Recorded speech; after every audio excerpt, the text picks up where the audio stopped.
अध्याय पहिला. आता श्री सत्यनारायणाची कथा सांगतो. एकदा नैमिषारण्यामध्ये राहणाऱ्या शौनकादी ऋषींनी पुराण सांगणाऱ्या सुतांना प्रश्न विचारला. ऋषी विचारतात, हे मुनिश्रेष्ठा, मना दिले सर्व फले कोणत्या व्रताने अथवा तपश्चर्य मिळतात ते ऐकण्याची इच्छा आहे, कृपा करून सांगावी. सुत सांगतात, ऋषिवैका. एकदा हाच प्रश्न भगवान विष्णूंना नारद मुनींनी विचारला.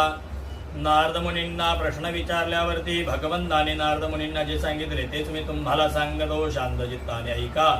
एकदा नारद मुनी मनुष्यांवर कृपा करावी या हेतूने पृथ्वी तळावर सर्व ठिकाणी भ्रमण करून वैकुंठ लोकी गेले आणि वैकुंठ लोकामध्ये शंख चक्र गदा कमळ धारण केलेल्या नारायण भगवंताला त्यांनी नमस्कार केला आणि प्रश्न केला, भगवंता, तुमची कृपा जर माझ्यावर असेल तर या पृथ्वीवरील मनुष्य आपण केलेल्या कर्माने भरपूर दुःखे भोगीत आहे.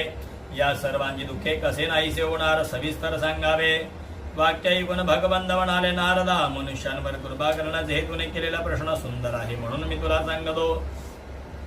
व्रत आहे भगवंत सत्यनारायणाचे, जे केल्याने मनातील इच्छा पूर्ण होतात. हे सत्यनारायणाचे व्रत भक्तियुक्त केले असता मनुष्यांच्या मनातील इच्छा पूर्ण होतात. दुःख दारिद्र्यादी नष्ट होते, सुख संपत्ती प्राप्त होते. हे सत्यनारायणाचे व्रत प्रदोषकाळी सूर्यास्ताच्या वेळेला करावे. केळी, दूध, शुद्ध तूप, साखर, गव्हाचा रवा नैवेद्य भगवंताला दाखवावा.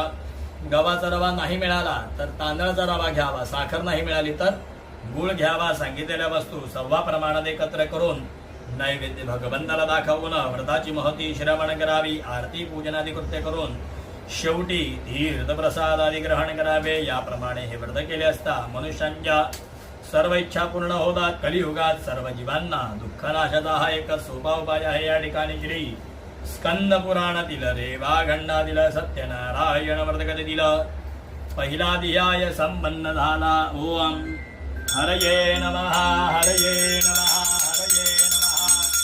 सत्यनारायण भगवान की जय.